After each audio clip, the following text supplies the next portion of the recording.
Right. Okay. Um, I don't really know what to say about that game, to be honest. Roma 4, Brighton nil. It was just horrific to watch, to be honest. I don't even really know where to start in terms of what went wrong because there was some bits that I really disagreed with that maybe would have led to a different scoreline. I'm also in that position where I don't want to come across as a biased Brighton fan, but some of the officiating was absolutely horrendous. Not just for the third goal, which in turn I believe wouldn't have caused the fourth. And as and I mean pretty obviously, 2-0 is a lot easier to overturn than 3 or 4. Just throughout the game as well, there were just points where the officiating was just awful. Um, right towards the end, so many Roma players going down holding their faces for minimal contact, sometimes no contact whatsoever, and the referee just going, yeah, yeah, they're holding their face, okay, they can have a free kick. That one right at the end with Lamptey, and I can't remember the Roma player that went down, but he held his face. Brighton had the ball on the edge of the box. Referee stopped play, and the drop ball was given to Roma, and they got possession. And then he blew the final whistle, dead on 5 minutes. Which there's of course, there's nothing we can do um, in those final minutes. But I think if there's been time wasted in added time, surely you let those extra 2 minutes of the 5 that have been wasted play out, because if for whatever reason we do get a goal, and let's be honest, we never look like scoring, but if we were to get a goal there, that's at least something to take into next week. But obviously, in the grand scheme of things, it didn't matter too much. But obviously, when you're down by that many goals, it just feels like everything's going against you.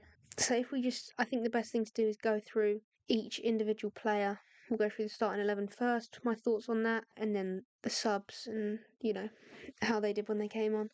So Jason Steele, for me, was really poor. I would have preferred for Bruggen to start. I don't agree with all the fans that have been slating Steele of late, but he wasn't good enough in this game. I know De Zerbi said at the start of the season that Verbruggen wasn't going to play until he understood the style of play, and that he hasn't, still sort of understands what he wants him to do. Whereas Verbruggen hasn't learnt the style yet, but I think we're now at a point where we've seen that he can do it, and we're at a point where a lot of us trust Verbruggen more. He's a better goalkeeper in my opinion, and when Steele's on the ball, you just get nervous, and it's not the sort of nervous that you got when Rob Sanchez was here. Rob Sanchez was risky, but he just had that calmness about him, and you sort of knew it was all going to be fine regardless of what he did. But with Steele, you're always just waiting for that next mistake, and he gave the ball away so many times. Don't get me wrong, he did make some good saves, and there were moments where he stopped a fifth or a sixth going in. But overall, it was pretty poor from him. Igor, he was all right. He dropped off towards the end. His passes weren't as good. You could see Gilmore really having a go at him because his passes and his just over the tempo he was playing at got worse. I am quite a big fan of Igor, but yeah, he wasn't quite on it. Van Heck, don't really have any complaints. I mean, it says on here a 5.4, but the yellow card wasn't a yellow card. He didn't do anything particularly wrong. Dunk, on the other hand, it's gutting, isn't it, when somebody that is adored by the fans that much is the cause of conceding that second goal right at the end of the half. I can see why he's tried to bring it down, but it's just unfortunately a really, really bad touch. And I think people are saying, "Oh, why did he not just knock it out?" He had Lukaku right behind him, but that's not the way we play. That's the way Brighton play, and everybody's quite happy for that to be the way we play when it's going well. But when he makes a small mistake that's ended up having quite a big outcome, people now aren't happy. But I think recently, because of Brighton's form, there's been a sudden switch up on Roberto De Zerbi, on Jason Steele, on players coming back from injury such as Enciso, Estupinian. I even heard people saying that Billy Gilmour was rubbish tonight, and I thought he was the best player on the pitch for Brighton, alongside Simon Adingra. It says here 5.4, but that is far from the truth. He was trying to make stuff happen in the midfield. Unfortunately, Gross wasn't up to his usual standards. Adingra was good on the left-hand side as well. He created a few chances. but we just never really looked like scoring. Welbeck had a couple of good opportunities, but was denied. We hit the post, and I feel like some really petty fouls were given Roma's way when we were attacking that I didn't agree with. Brighton fan or not, I don't think they were right. And Ciso, yes, he didn't play well, but he's been out for 6 months. Lamptey was pretty good. Um, he's just not as fast as he used to be. Like he used to be absolutely rapid. He'd just knock it and go. But right at the start, he knocked it ahead of his defender, and it looked like he was running like you would in a dream. That was really strange to see him struggling to beat players for pace. But he did create good chances. Buonanotte was trying to do too much, in my opinion. Kept beating a man and then trying to beat another four and would lose the ball. I think he just needs to know sometimes when to give it and go instead of trying to do it all alone. Roma were good. They knew our game plan and they knew how to overcome it. I think we went a bit too attacking straight away. We were really committing a lot of men forward and not leaving enough players back to deal with Lukaku. They were all really good and they knew how to deal with Brighton's style of play. And I think Brighton weren't themselves at all. And that was always going to happen with this sort of situation where you're a team with a lot of inexperience playing against a side who have got loads of it. Loads of European finals. They won the Conference League. They know how to get to those finals, get the job done. A round of 16 is nothing for a club like Roma. Whereas I think we let the occasion get the best of us. Yeah, the first goal, if we just go through all four goals, first one, amazing from Dybala. I mean, the timing of that run, I thought straight away, that's offside, doesn't matter, whatever. And then when you looked at the replay, it was just, wow, that is superb from him. There's nothing you can do about that. Still, should he have come out? I don't know. I'm not a goalkeeper, so I've got no idea what you're supposed to do in that situation, but it just felt as soon as he came out, it was game over. Lukaku's second one, as I say, just gutting. And for it to be Dunk as well. I mean, he made that mistake against Marseille. He's now done it again at Roma. It is harsh, but unfortunately that's football. Um, Third one, I mean, if we just look at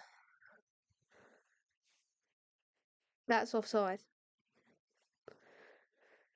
Unless Van Heck's foot is somehow here, there is no way that is a goal. Brighton dominated straight from the get-go of the second half up until this point. If that wasn't given, I do believe Brighton would have scored. I think that this is like how that is onside. I just don't know.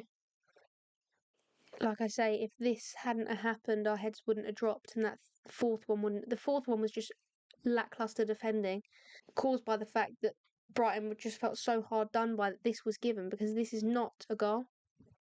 And I mean, reading some of the opinions coming from Brighton fans now, you're not even sure if they're actually Brighton fans because the blame is just going from person to person, back to De Zerbi, someone else, someone else.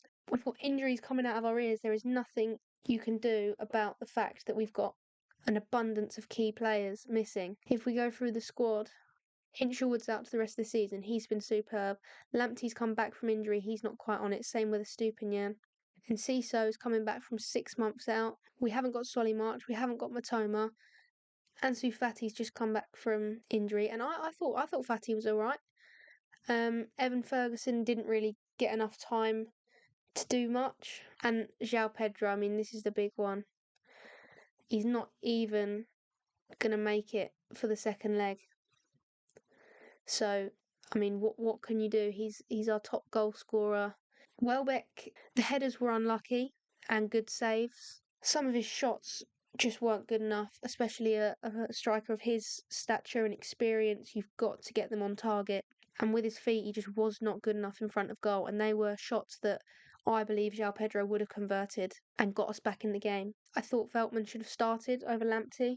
I think, obviously, there was a lot of attention around De Zerbi coming back to Italy and what he was going to do. He's obviously gone for the more attacking approach, putting Lamptey at fullback to get forward, which he did, and at points it was good, but we were exploited so much on the counter, and I think we needed to sit back and just be patient. I think all we needed to do in this game was just sit and wait, hold on.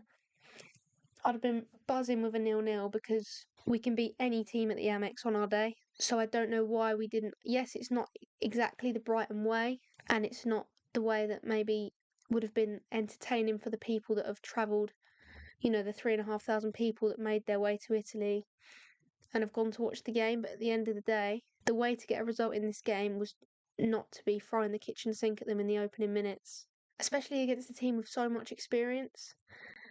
And I think if we'd had Veltman against Ike Athens, I thought was superb. And I think we needed somebody like that again to deal with experienced attackers and just sit and protect. But that's not the way. That's not the way we decided to go. Estupinian as well. Didn't see a lot. Yeah, Fatty was the best substitute. Roma's subs didn't really do anything except hold their face on the floor.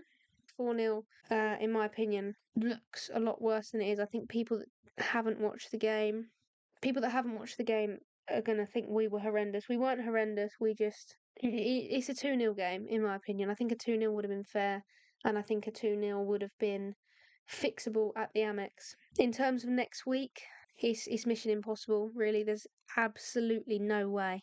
And that's gutting to have to say. But this Brighton team is not scoring 5 goals. It's one thing scoring 5 goals, it's another thing to not concede.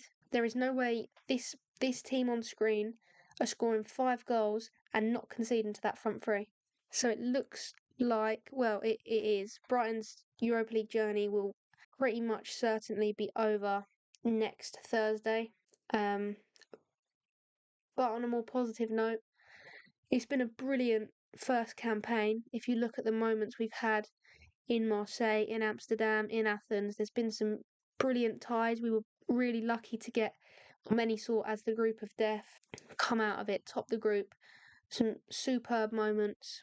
And we did get the tie. We wanted a tie like this. A big team, a big stadium. I mean, Rome as a city just adds to it all. This is what Brighton fans wanted when we qualified for the Europa League last season. This is what we asked for, but 4-0 is, the only word I can think of is gutting. And I've probably said it about 4 or 5 times, but that literally is the only way to describe it. Daniele De Rossi, I mean, fantastic manager. I mean, since he's come in, I know it says 9 there, but it's 10 games that he's managed now, only losing 1, drawing 2, winning 7. He's an excellent manager, and there's going to be plenty more to come from him. What he's done in such a short space of time with the team that was struggling so much under Mourinho is really impressive. And they are certainly a top team that you now expect to do quite well in the competition. I know you've got Leverkusen, you've got Liverpool, but Roma are now part of those top set of teams that you think will go very far, and he is a massive part of that. I think I'm done. I think I've said everything I want to say. It's not going to happen. We're out. But I will do a little tactical preview on that game. The way we played tonight should have been how we would have played next week. This should have been sitting back, not conceding, and then you throw the kitchen sink at them. But that's the way it goes. That's football. It's done. Yeah, Roma 4, Brighton 0. That's all from me for this one. Thank you very much for listening, and I will see you in the next podcast.